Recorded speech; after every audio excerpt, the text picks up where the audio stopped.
မှာစားလဲမဝင်အိတ်လို့လဲမပြောကျွန်တော်မှလေးခံစားရတယ်လေကျွန်တော်တဲကမေ့လို့မရရင်မမကိုအမြဲတမ်းရနေတကယ်မှမမရဲ့ချစ်မိသမျှမမများတယ်လေ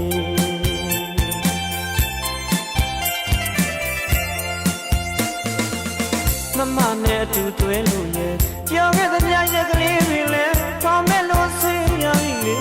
တကယ်မုန်းပြီလားစိမ့်သွားပြီလားမမရဲ့အချိန်လေးလေးကုန်လွန်သွားသမျှမမကိုပဲတတိယနေပြီးခဲ့တဲ့ကြိစကားလေးတွေမမရဲ့မြင်လိုက်ကြည်လားနေ